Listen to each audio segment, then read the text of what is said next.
Hello everybody and welcome to what will hopefully be only the second to last primer we do based on where we are currently at in the campaign. Unfortunately, the audio for this episode was corrupted beyond belief. Super sad. My old PC was on its way out. And I had another month of recording before I got my new PC, my new setup, and I'm very glad it didn't run out before this one, during the big reveals, but here we are with another primer. Now, before I begin, spoiler alert in effect.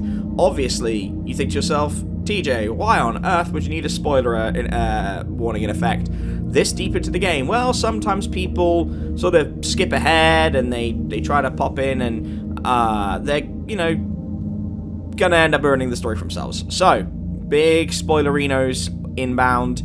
This is a shorter primer than we've done before, so that'll probably only be about an hour. We did have something planned we were going to do with regards to dramatic sort of retelling, but I got an announced tour for Japan, and Lulu is going to see family for the holidays, so time did not work out, unfortunately. Really sorry about that, but we will see if we can do something over the holidays. We do have we do have a very special one-shot going up, known as Nightmare in Mendoza Land, so you can enjoy that when that happens. But either way, we are going to kick things off with episode 18's primer, known as Let Go and Fall Into Me, as named by my co-host, my better half in the business of Dusklight Radio. You know them, you love them, they flicker as always. It's SpiritVoices, Lucy. Hello again. We're back. We are so back. We're so back. It's weird to kind of be here. Like, we don't want to pat ourselves on the back too much right now because we're going to have time to do that with another session at some point. But isn't it kind of crazy? Like, we are now nearly 20 sessions deep in the recordings, 60,000 plus listens. Really seeing that fan base grow, and we've got some really cool artwork to share with you guys as well. Two artists, one of which is Sir Gorky, who did Dark Somnium's work, did SpiritVoices work. He's doing some work for Dusklight, and he's going to be doing the characters. And we have another artist, I don't want to say who yet because we're still sorting it all out, who will be doing some special work for us as well. We really believe in supporting artists and getting that situation funded so we can get some really nice artwork for you, hopefully some merchandise, but we'll see. But yeah, we are so back. It's kind of crazy to be here again, given that in our timeline right now we are on session what would you say, Lucy? 65, maybe 70? Yeah, somewhere like double somewhere or triple range. Where we're at recordings wise. Yes. Yeah. Yeah, we are currently we've just gone on our winter break, which will hopefully allow this show to catch up a little bit on YouTube, and we will be finishing this campaign about the 1 year mark from when we started, and then we're going to be doing something else, which we've got some plans we'll tell you about at the time. But either way, we are here to fill in the gaps after what was at the time the biggest moment in the story of the Nightmare Detectives, and one that I was very nervous to do at the time. It was a lot of different, I guess, like a lot of different parts coming together. And so let's just get those out of the way now, the reveals. So we had the reveal that Flebs is actually a gravedigger. We didn't divulge what that meant there, so we're not going to do it here. But it obviously was a big moment, and there is there are some things that are gonna have to be spoken about, and they will in the follow-up episodes and the next arc. But the other big thing was well, twofold. First, the tragic death of Margot Sloan. That decision was brought by Margot's player, Amy, who felt that the character couldn't really go many other places. And, sorry, I got a really weird throat. But we had a talk, and you know, my priority is that my players are having fun and able to fully engage in the world. And Amy felt by, you know, doing a character with a bit more depth and more of a, I'm trying to think of a way to explain, because they are very good characters. Like, I still love Margot, but Margot was sort of not one-dimensional, but single-minded in their drive. Whereas Fala has a lot more sort of going on. Fala McNamara, for really eagle-eyed listeners and readers, probably won't know who Fala is, but I wrote a very short series. I never finished it. What a shocker. TJ Lee did not finish something. But it was a couple years ago, or possibly even 3 now, and I was just fucking around on No Sleep, and I was writing about the Death May Die Clinic, with Fala McNamara running it, and that was where the Gravediggers actually came from. So I had that in mind. A lot of the elements I'm using here are either things that either have happened in the Sturgeon universe or are things that I have repurposed that were not being used properly. So that the Council of Spiders comes from the Agoraphobia series, which is on Chilling. I'm probably going to put that on YouTube. I actually might let Lucy do that because it's very appropriate for Lucy's channel. But they're from there. Obviously Gus, there is a bit of a continuity issue with Gus, where we gave that to Lily Quinn originally, before I knew we were bringing in Fala. But yeah, Fala is now going to be the player character for Amy going forward. And that leads us in neatly, where I'll hand it over to Lulu Magoo, the other reveal, which is that Callista is in fact not a Fallen. No, she's not. No. Yeah. So that was a decision that both of us kind of came up with, right? Like that was that was sort of a plot twist that I think you sort of introduced the premise to me that it could happen, and then we both sort of worked on how that was going to work within our current story, which it seems to be always pretty much how it goes. But yeah, Callista not being a Fallen, I mean, it's something that, you know, without sort of saying too much about what hasn't yet happened, and it just kind of starts happening in the episode that we unfortunately lost the audio to, so I'll sort of introduce the idea of it here, but it's something that sort of upends her entire perception of herself and her life up to this point.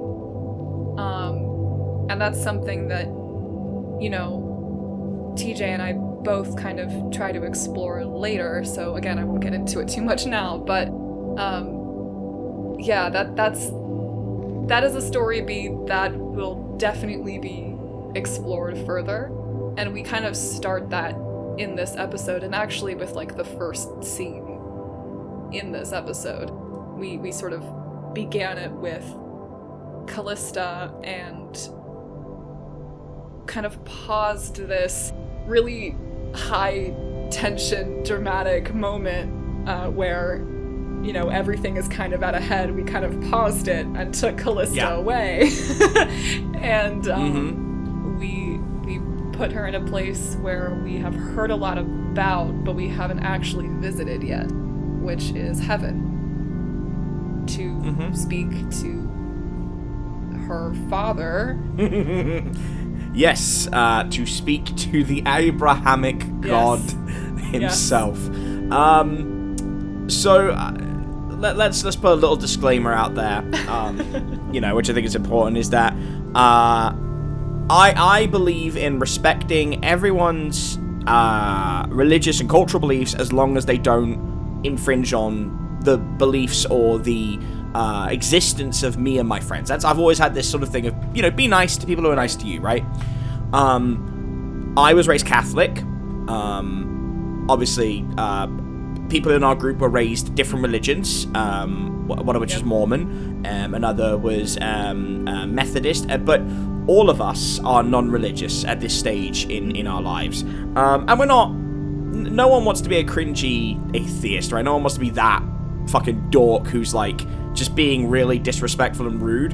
And so when we do things like this, where you bring in heaven and hell and deities, it's done with a degree of, you know, we're not making those people look stupid, because, I'm sure I have Christian listeners, good Christians, kind, considerate Christians, as much as I would want Muslim listeners or Jewish listeners, and the same is said there, the respect of how I portray that. So when we did the Abrahamic God, it's like, well, that's the safe one. That's the one we can do without there really being a lot of problems.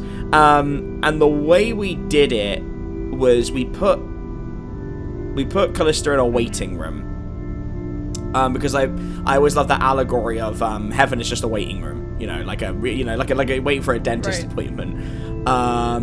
And when she went in to see God, he was, and this is the sort of joke I guess I was making, but he was playing a Nintendo 64 and he was playing Ocarina of Time, because I wanted the joke to be God's favorite game is a Zelda game, of course. And Lulu, I've talked enough. How did that conversation go down? Well, I wish, and not for the first time since we discovered the issues with the audio, I really wish that this scene had been, salvaged somehow, because because nice. Well, I just remember that the two of us, this was like a solo scene between the two of us. Like, the other players, of course, were elsewhere, and I just remember having this back and forth where God was sort of, at this point Callista was very much confused and in pain, and she didn't know what was happening, and the thing that was fresh in her mind was her friend was dead, and now she's here, and the other thing is that Callista's never actually met God personally. And that's your lore as well. That's something you were very. So I would like to think I'm quite hands off unless I'm asked to sort of collaborate. So there's a lot of your lore that I really didn't touch until we got to the back half of the game, and even then it was with consultations. But you told me that Callista had, in her interpretation, never met God. Yeah, she had heard of God's will and word from other angels, specifically Michael, but she had never actually met God himself. And so this is something that is, kind of, again, changing her perspective on things, to walk in and see this figure that she's heard so much about, and he's just playing a video game. And I think at first he was also kind of not dismissive, but he was distracted. He was playing his game, and he started making a metaphor about the game, like kind of being like, have you ever played this before? This is what this game is about. And it was supposed to be, again, a metaphor to compare what was going on Earth to what was happening in the game. But I just remember Callista not having any idea of what was happening. She was like, I don't understand. Why aren't you telling me what's going on? The sort of, the way that God was very calm and kind of placid almost was really frustrating and distressing to her at the time. Yeah, I kind of, when I did it, I was doing it in a way of partly how I felt growing up as a kid when it came to this idea of communicating with God and my interpretations, but also when I thought about it in a fantasy setting of, okay, let's say God was real, how would this individual speak with one of his angels? And it's like a few different ways you could look at it. Old Testament God is like a fucking kid with an ant farm, fucking nasty little bugger. Let's just call it. I mean, he's not nice. That's one thing. But New Testament God, all about forgiveness and stuff. And I was like, well, if you're an all-seeing, all-knowing, all-present entity, you're probably not going to hand the answer to one of your angels on a platter. And so I kind of just came back to this idea of awkward father, awkward, all-knowing father watching their kid stick their hand in the electrical socket and get hurt and be like, now, do you see why this hurts? Let me use a visual aid for you. Again, keeping that balance between respectful, of other people's interpretation of this deity, and then we then shifted gears to sort of my interpretation of how, if God was to exist, what it would kind of be like in my world. Right. Yeah, and I think the biggest thing that you kind of touched on, and it's something that's a running theme throughout the campaign. I think we've mentioned it a few times so far, but it also, becomes more like frequently mentioned since this moment. Yeah, this is the moment when the big bad's kind of really discussed properly. This is sort of for me, because the midpoint of the whole game is the next arc. So the Fractal Hunt is where we hit the midpoint. Therefore, it's the right time to start bringing in the big bad. It's just about how, there is God who, a lot of people and Callista at this point would see as like the top of the hierarchy. And I just remember the main theme being introduced at this stage was there are more things out there than just God, and that the biggest thing that has stuck with me and Callista since this scene was that God is sort of just another creature, and that there are others like him and others more powerful than him that are being reported to and that have to create each other, and it kind of expands this, not just the worldview of Callista, but the sort of overall worldview of the campaign itself, like the things that could be beyond Sturgeon and beyond the world and beyond the universe that we know so far. It's the idea of being a small fish in a very big unknowable pond, and I've always found that to be the truly scary thing, especially doing a game on Monster of the Week, which we've said many times. I've broken this game, and I've learned a lot in my first year. There's been things in the background that have been frustrating, and things that I've really picked up on how to manage as a DM, and especially in storytelling. That when we go to our next game, and I'm gonna learn from that.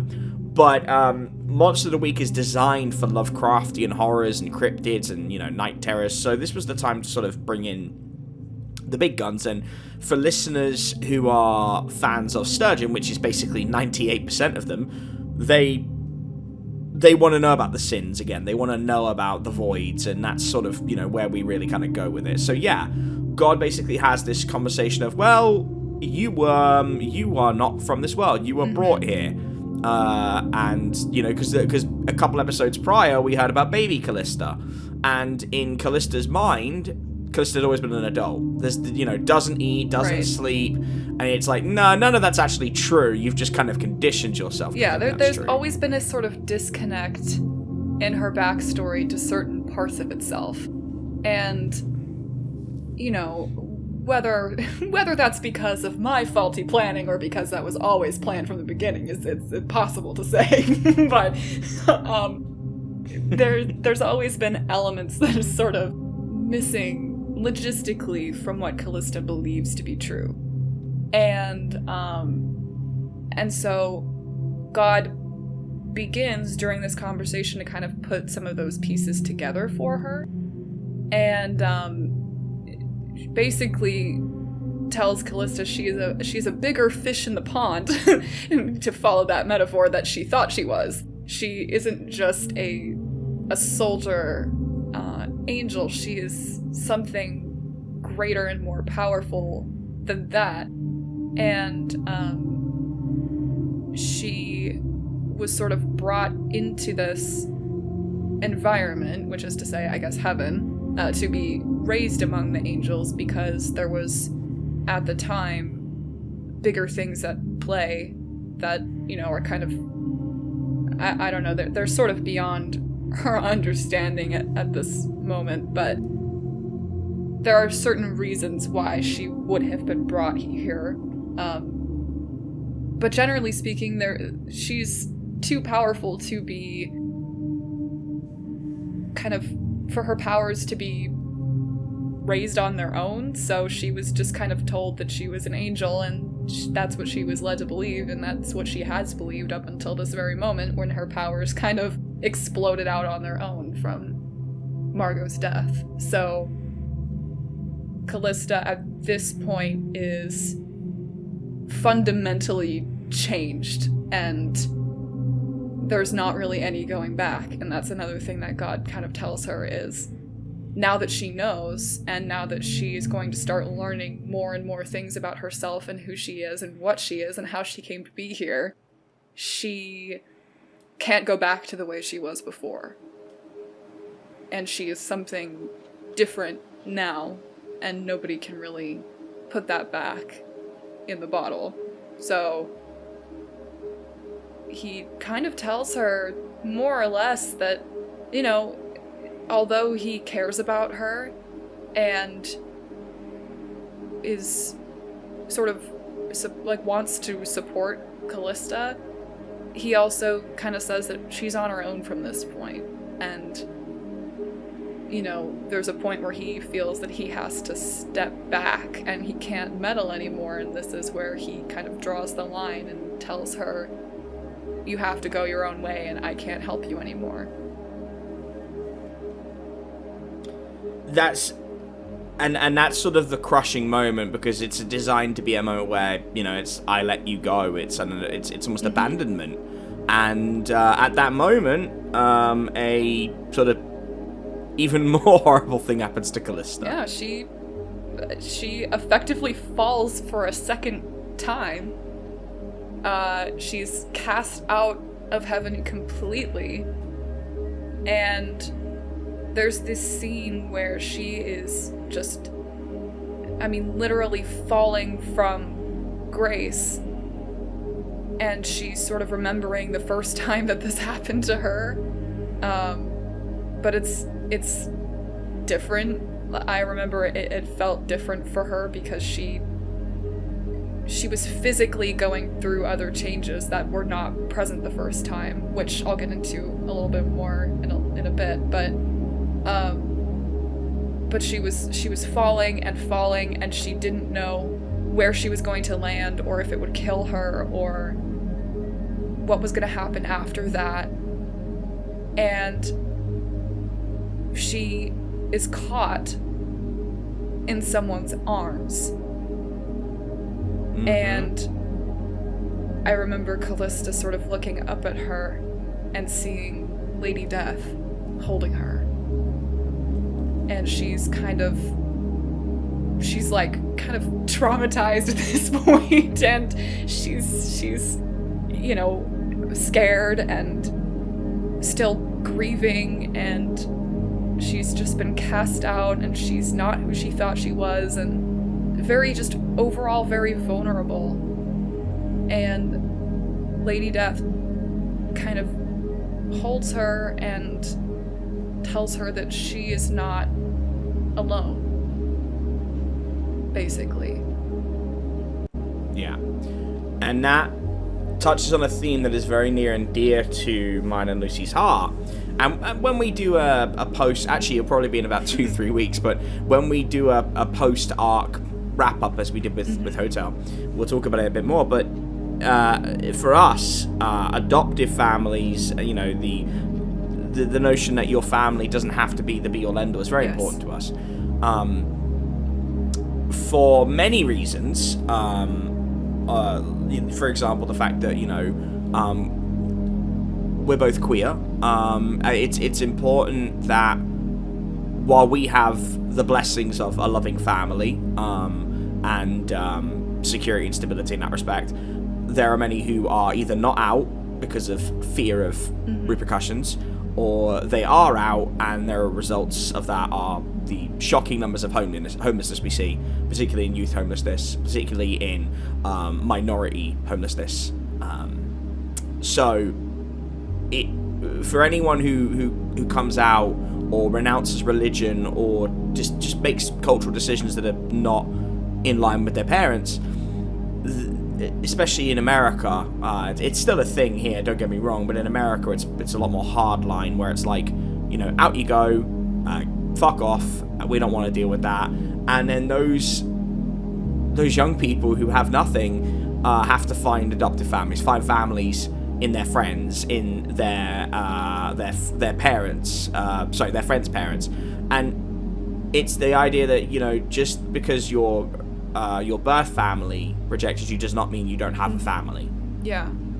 And when Lulu and I have known each other for many years now, and I don't think either of us was out, at least to each other, when we met. I don't think so. And then, no, I don't think so. But obviously we both are now. And we've had long talks about what this means to us. And, you know, we both have trans friends.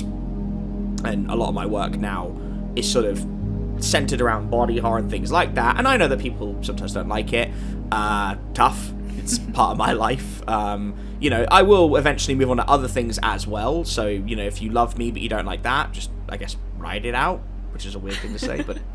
But in this respect, we're not, you know, and I think it's fair to say, we're not overly preachy on anything we do aside from kindness and respect. But for Calista's entire being is a creature that doesn't really know where she belongs and doesn't know what she is. And we didn't intentionally want to make that, you know, the forefront of everything, but it ended up becoming that, right? Yeah. I mean, especially as part of this episode and kind of leading into the next arc. I mean, it's just sort of a personal journey for her that takes a while to figure out. Like, this is the start of something that, you know, it ends up being very personally challenging for her to sort of figure out not only where she belongs and who she belongs with, but sort of who she is and sort of what her life, what has happened in her life to lead her to this moment, because, you know, she doesn't know how she has been so misled, and again, that's stuff that we'll explore later, but she feels this sense of betrayal right off the bat from not just God who cast her out, but, you know, from all the angels who she thought she was one of and she wasn't. And, you know, there's just a lot of again, figuring out who she is and who she needs to be going forward as well. And that starts here, but it will definitely continue on as sort of a major plot point alongside, you know, the other characters, of course. But for Callista's story, this is the beginning of it for quite a while. And I also just want to be clear too that it's not meant to be sort of, as we said earlier, like anti-religion, like religion has forsaken her and she doesn't believe in it anymore. It's not really about that. More so, you know, it's very much about the family that she lost and the family that she needs to rebuild, because God, of course, had his own reasons for doing what he did, and, you know, those may or may not come back later as well, but it's more just about the people that she has, and she needs to figure out her feelings toward who her new family is and who her old family was. And there's sort of a gap there of she doesn't really know anyone's true intentions or what happened to bring her to this point. And so those are all things that she has to kind of contend with at the same time, on top of the fact that her friend just died, and, you know, that has also been made to be sort of her fault in a way. So there's a lot of things that Callista's kind of struggling with into the next arc, and I feel like we really get into the emotional impact of that later, so there's not as much of it here. It's more just, in this episode, it's more just like what is happening to kind of contribute to those feelings later on, so we really don't want to miss any of that when we're discussing it, because it all lends itself to Callista's story and the other stories later on. Right. Well, I've just realized we are like halfway, or half an hour down, and we've spent a lot of time on the theme, so we'll push on a little bit. But effectively, Callista's mother figure, Lady Death, catches her and inducts her properly, fully into the Reaper business, and makes Callista an Archreaper. Yeah, so that's Callista's like official title now. she's not an angel, she is an Archreaper under Lady Death, and Lady Death effectively kind of adopts her as well, because again she kind of elaborates that Callista's not alone and that she is there to support her, and where she's been rejected by a different family, she is going to take her in and kind of instill her with these new abilities to replace the ones that she lost. Because to be clear, Callista's entire character sheet changes here. Yes. So she goes from her original class, which was a great class for her, and moves over to the Deathless. Yes. And tell us a little bit about the Deathless, Lucy. Well, as the name suggests, she is more or less resistant to death now.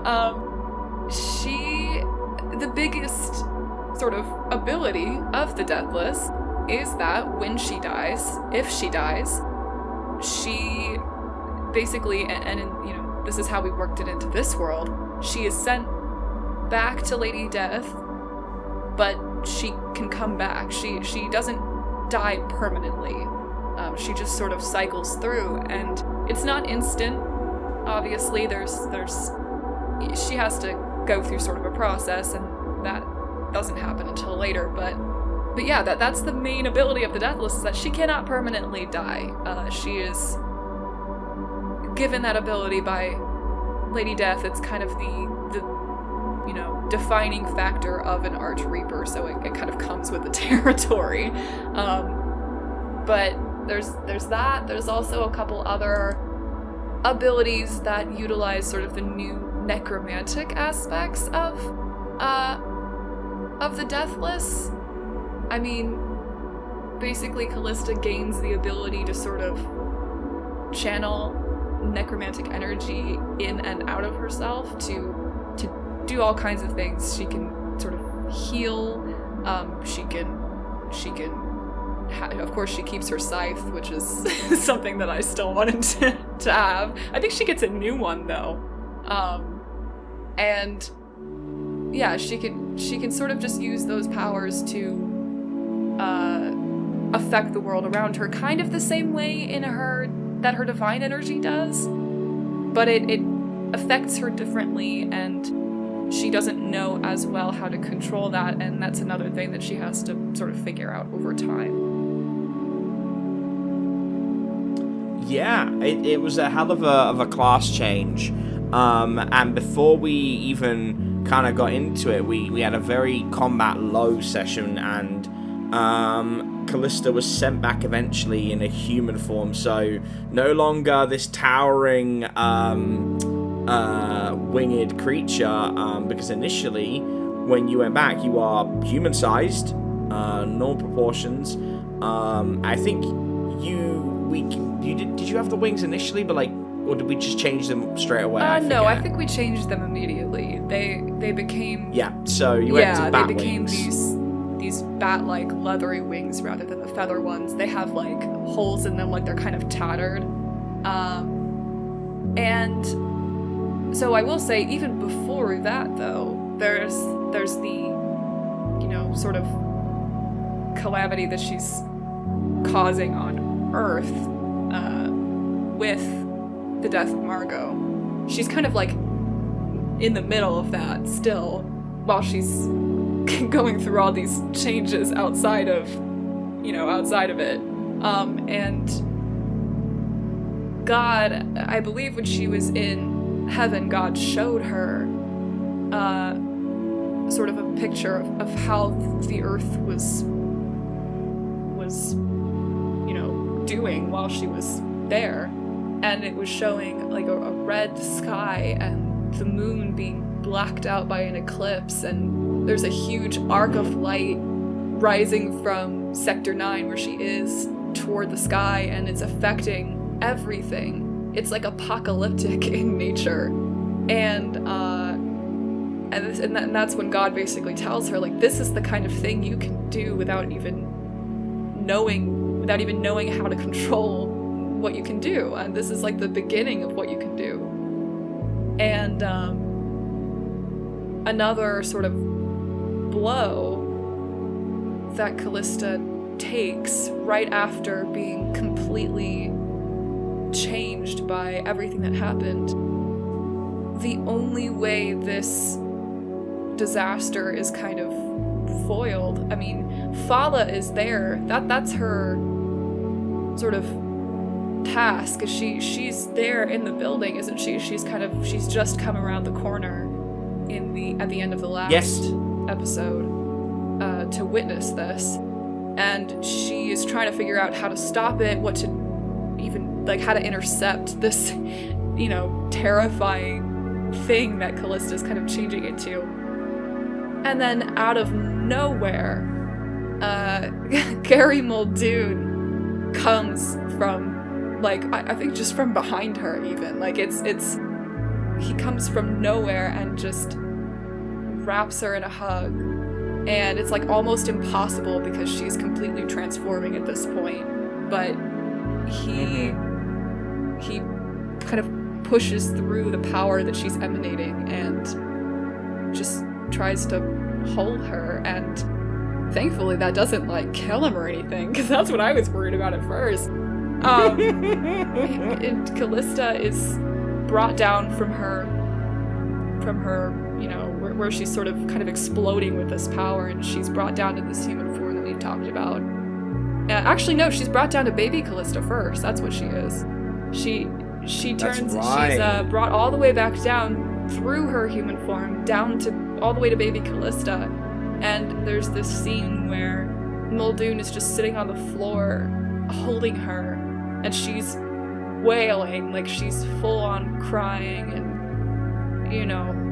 just sort of breaking down as a toddler in his arms, and he's just holding her, and Fala's watching this from the distance, just seeing all this happen, and the calamity is basically just completely stopped by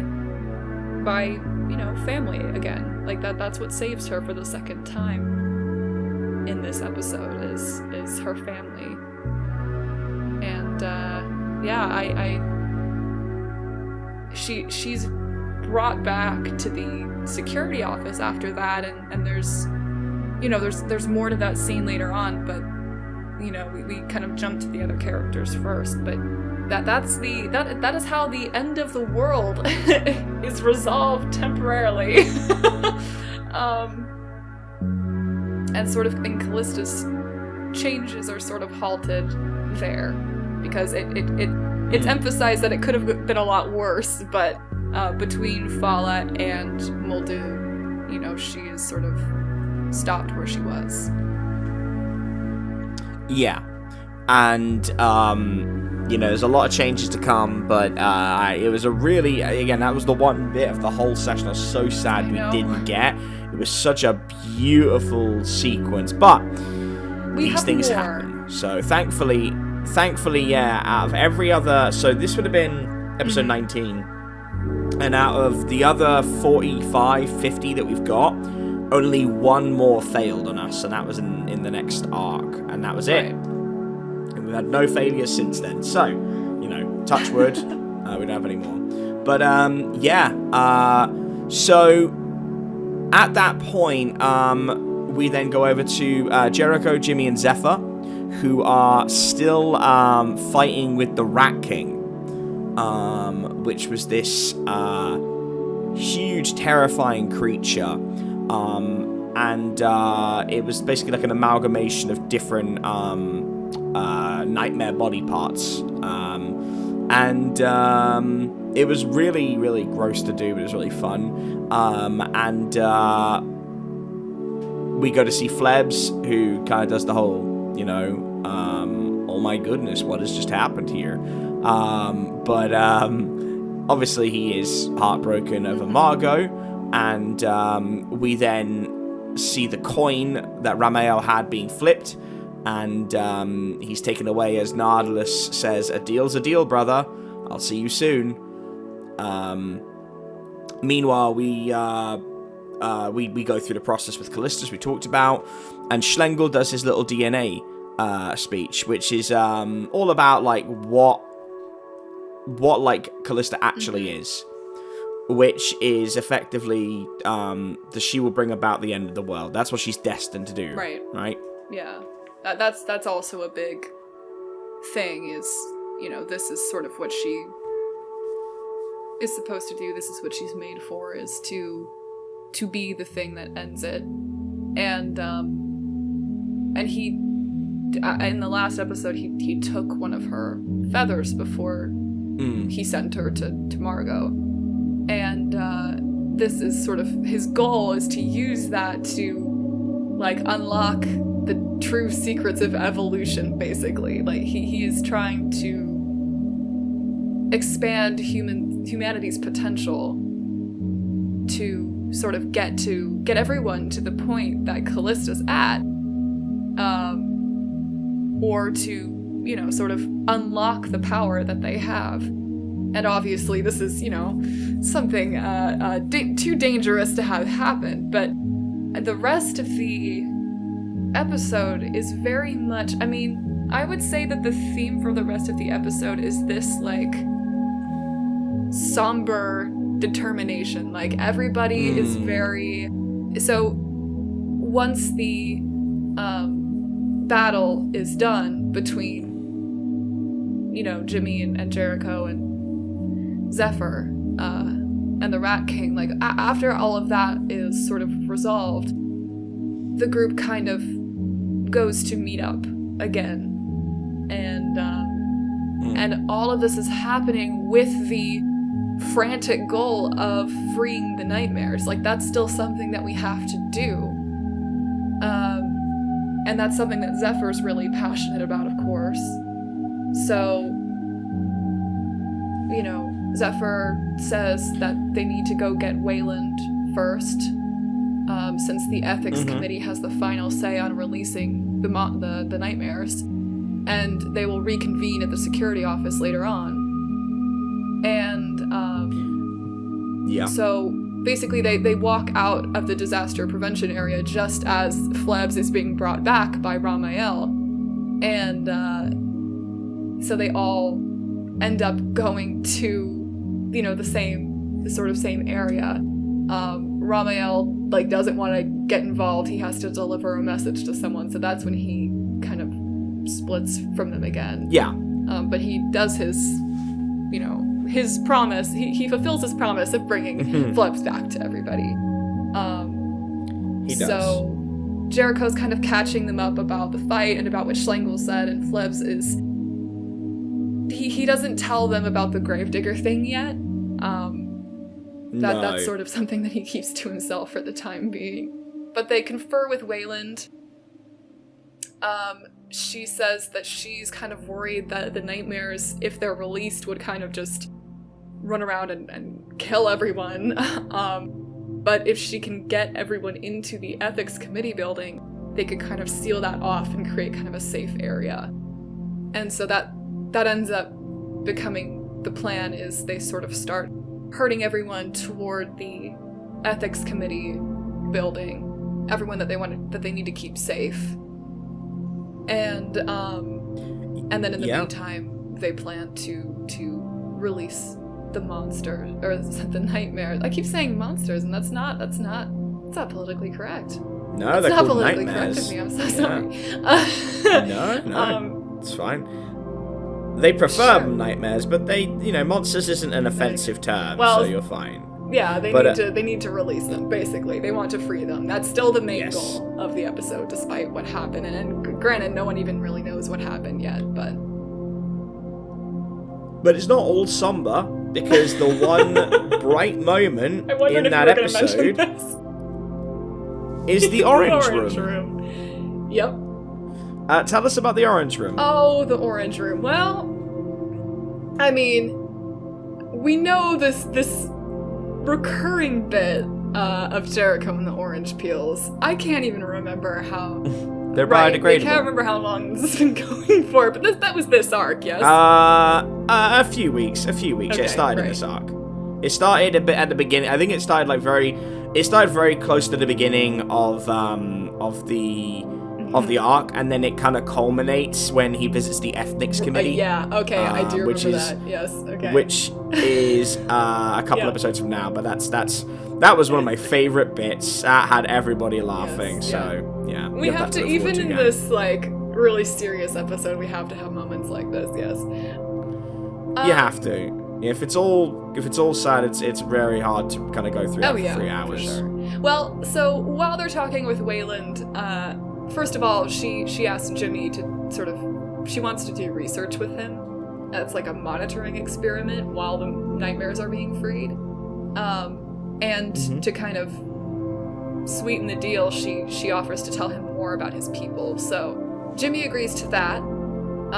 And she also requests that they wait to actually open the cages until the morning so that they can prepare for everything substantially. So after that, Jericho is approached by a researcher who informs him of the secret of the orange room. And that is exactly, just so you know, word for word what I have in my notes.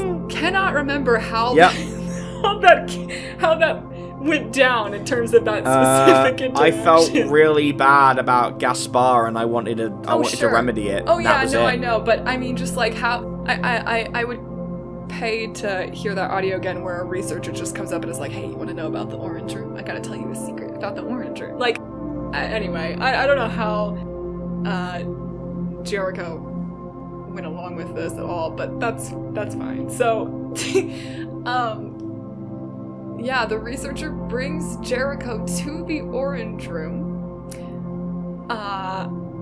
and says that he wants to speak. I can't even take this seriously. He wants to speak to the king of vitamin C, is what I've written down here. Yeah. Oh, my improv can go from devastating to just really fucking funny. Yeah. Like, I'm really proud of myself for that. There's also a Victor there, isn't there? This is the Victor of the watering hole, I think. This is just like a different Victor that was there. Yeah. Who asks Jericho what he would offer for an orange, and Jericho offers $1. It's like, what would you do for a Klondike bar? Except Jericho's like, yeah, I'd pay for it, like a normal person. So Victor brings the $1 back to the king of vitamin C, which ends up being Gaspar, dressed in an orange robe, sitting on like a throne, I think. And Jericho is like, "Hey, didn't you die? Like, we saw you die." And Victor is just kind of like, "Yeah, multiversal. Like, we're multiversal." And Gaspar is like confused and doesn't even know how he got to where he is. He's like, "No, I don't think I died." So he asks to go back to the Institute with Jericho. And Victor kind of whispers to him like, "Hey, don't let him know that the other one is dead. Just pretend that he had a head injury or something. I'm just doing you a favor." Basically, he's giving them Gaspar back. A random Gaspar from another multiverse, essentially. And then Jericho takes oranges and then leaves. And that's literally the whole scene. He doesn't say thank you. He just takes the oranges and Gaspar and he walks away. So, and it was a good moment though. And then literally, we have in the dialogue Jericho going, "Neat," and then leaves, and then Victor saying, "Didn't even say thank you, you piece of..." So, yeah. And then of course we went to heartbreaking again because we went to talk about the interview between Wayland and Jimmy. So Jimmy was born in 1794. He is roughly halfway through his lifespan by the average Sasquatch. And the last time he saw his tribe was about 155 years ago. He doesn't know where they went, but they found a warlock that could transport the whole tribe to safety, but it was somewhere he would not be able to follow. He has not seen another Sasquatch or Sasquatch variant until the shapeshifter. Wayland asks the other researchers to leave the room for a moment and pauses a recording. And Jimmy kind of senses there's an energy about Wayland that's off, and he can't help getting a strange feeling from her, and Jimmy admits it to her. And she agrees and takes off her watch, and she turns into a Sasquatch. And it turns out that he's not the last one. And Wayland apologizes and says, the researchers can't know more about them, that's why I lied. There are hunters and scientists that would do anything to get their hands on them. She was not expecting to see another of their kind, which is why she was so fascinated by him when he entered. But she asks him one of the most important questions for Jimmy. If he could go home, one way with no time frame, would he? And that's a theme that comes up a lot in this game for Jimmy. And Jimmy does say that he wouldn't, not on a one-way trip. He says, there are individuals here that are as important to me as my people are important to me. But my people abandoned me a long time ago, so no, I would not take a one-way trip to go back home. Would you? And Wayland is quite sad and says, well, actually, yeah, I found a way to go home and I'm going to bring you with me. She asks what the elder told him the day he chose not to join him on the seat of the council and then being in danger. And Jimmy assumed it was due to deforestation and hunting, which was partially true. But there's more to it than that. And neither of them are sure what it really was. But Wayland says that they were marked by hunters, and whenever they do that, the hunters will always know how to find it. Jimmy passes a check to hold his constitution together, but his vitals are going off the charts, as according to the machines hooked onto him. And he realizes that whatever got Tracy was a mark that was left there. And again, this is an important note for future canon as well. But he instantly shifts to the Sasquatch form on pure instinct and emotion alone, and he has more flashbacks about finding Tracy, his wife, and now it makes a lot more sense to him. And Wayland says, if Jimmy doesn't want to come home, she wants to know he is protected. She wants to find the fucker that did that to them, and Jimmy agrees with the sentiment. Jimmy and Wayland clasp each other's forearms, and then they shake. Yeah, it's another, like, you know, and it's another moment that adds to the theme of family, because I remember when they shake each other's hands, it's like this sort of, they share like this cultural bond of you know, of their tribe, of being the last two left, and it's something that Jimmy hasn't had for a long time, and I remember him being pretty emotional about that on top of the discovery of the mark, the hunter's mark that they have. So yeah, that was another kind of lore heavy scene that we had to have to add to Jimmy's you know, to add to his story, but also to bring Wayland into it and kind of introduce this conflict for him. But after that, we had to have probably one of the sadder moments of this whole campaign, I think. Because Flebs and Zephyr and Jimmy and Jericho all returned to the security office.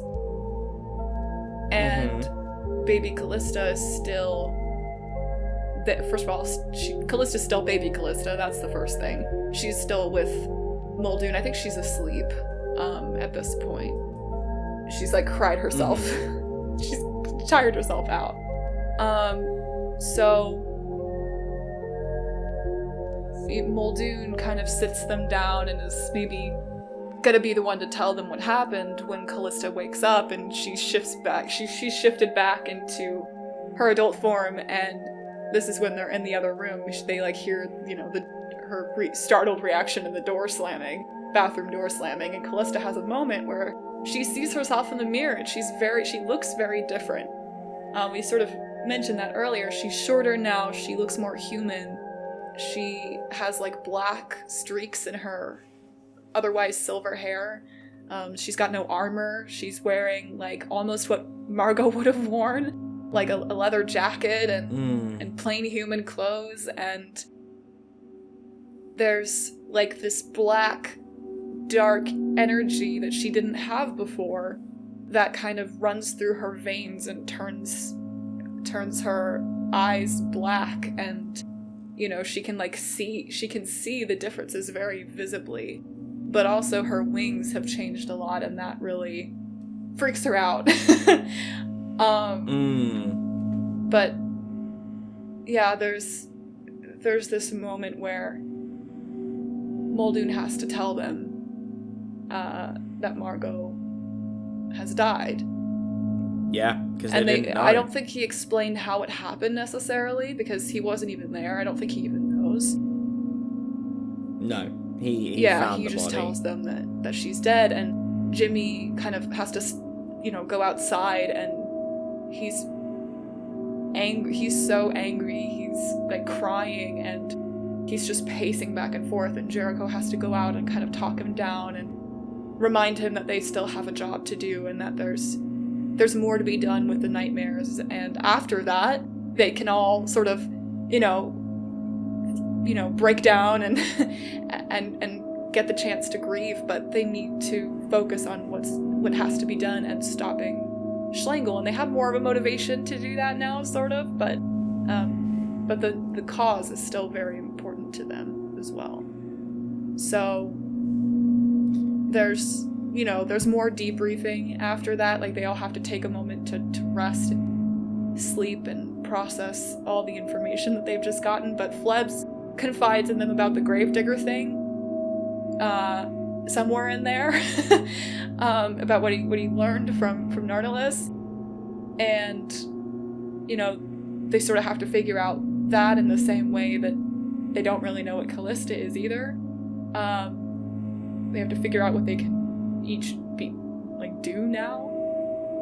But Callista also has to tell them, well, she has to show them really that how much she's changed from this power shift, and tell them that she fell. And Jericho was the first one to put together that means that Callista might be a void. And he asks Callista if that's what she is, and she has to think about it, because she doesn't even really know. Right. And she kind of channels some of her power, and she doesn't really know how to control it, but she kind of partially shifts into a new form, which we have called her Eldritch form. And it's this I don't know, it's I have an AI approximation of it somewhere, but basically she has this all very pale white skin, and these black dark veins that are telling of her power. And she is kind of more it's almost more animalistic than human in that form. She has these long claws and kind of spindly limbs, and she's sort of this hybrid of creature and human at that point. She has these horns, and her wings get really big, and you can kind of see her skeleton underneath. It's a whole, it looks eerie. It's different from how her form was before, but that's it. She's got the death face paint on as well, and it's kind of terrifying. And I can't remember who said this, but I wrote down this quote, which is, "You traded one badass form to another badass form, so I call that a win." I think Jericho, I was gonna say that Jericho must have said that. Yeah. So, yeah, that's sort of the introduction, like I said, to the changes of everyone, not just Callista. It's Callista. It's mostly Callista and Flebs and Jimmy as well. Well, I think any good campaign will have characters change as time goes on. None of the, we talked about this at the end of the next arc, but also just where we are now. We looked at all the characters, and personality-wise, for other reasons we won't go into yet, physically, they all change, and I was very big on that. I was very big, and I probably always will be, that I love characters changing their appearance with every arc, because why would you be the same, look the same, or be the same after an adventure? Exactly, yeah. It's about development and growth. Yeah. And I want the characters to look at themselves when they take those hotel inertia pictures for for Wilhelm doing the employee stuff, and then you look at them at the end of that arc or the end of this arc, and it's night and day, totally different people, and that's what makes it fun. And at the hour mark, exactly 1 hour on my counter, we get to Zephyr's voice over the intercom as it wakes them up. She says, "Attention, St. Martin's, this is Zephyr from the Nightmare Liberation Front. If you can hear my voice and you are able to stand and walk, get yourselves over to Professor Wayland's building in the next hour. After that time, we will be releasing every nightmare until they are all free. In that time, there will be some chaos, and we want everyone barricaded inside until the nightmare detectives have done their job, kicking Schlengel's fucking teeth in." And as the detectives begin making their way to Sector 9, Callista's quiet. When she connected to the other voids, she realized that Michael himself has become one. There was something different about him when she saw him, but she didn't place it until then. And for a moment, she had a vision of a place that was calling to them. Calling to all of them. It was the Obsidian Pillar. The very same one that Faye Muldoon said they would eventually visit. And that was a prediction that we had way back at the end of the first test arc in Mantis Bay. Yeah. And so it's really nice to bring that, that little moment full circle. But I think that's everything. That's we will be, in about 2 months, we'll be back doing one more mini breakdown again, because the third episode of the new arc did not, unfortunately, work. But that's it after that. I want to let you guys know that if you do subscribe to our Patreon, it's any tier you want, and you will get access to some exclusive content. So all of our one-shots that we will release, when we have dark weeks or we have gaps in the schedule like we're about to. They've had, for example, the very first one-shot that's coming out publicly over Christmas, they've had it since June. So there's quite a long exclusivity gap.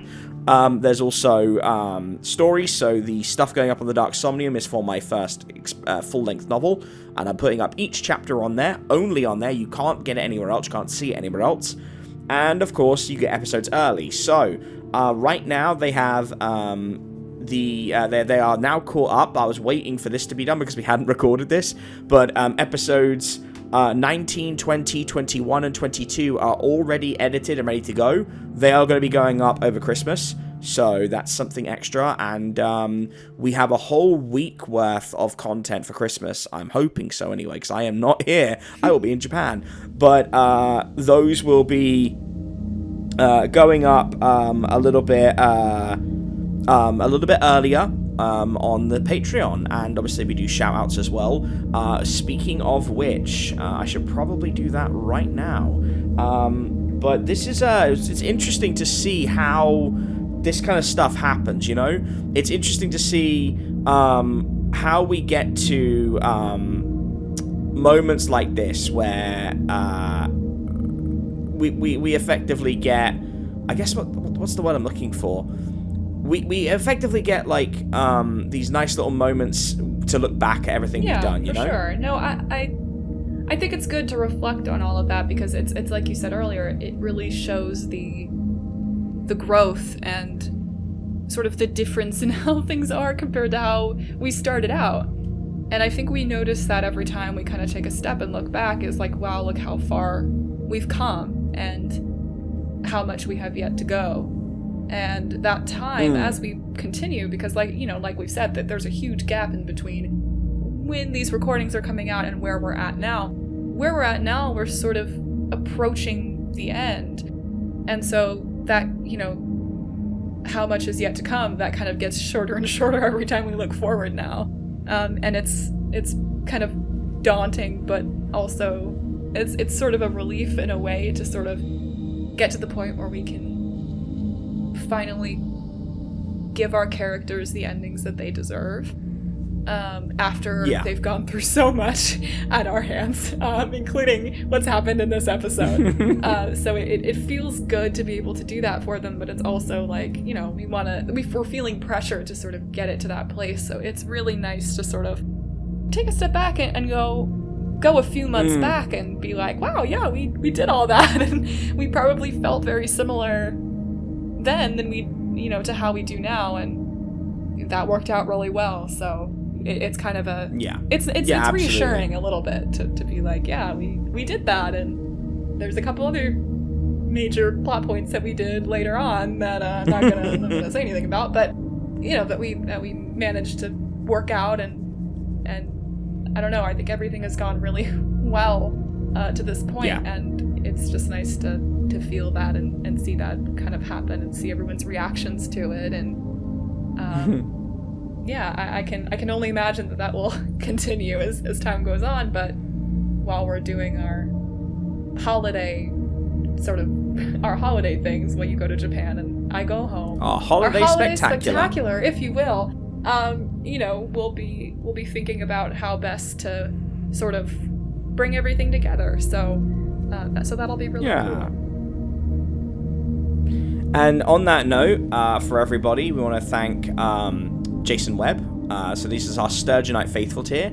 Sabrina Alexander, PRDL.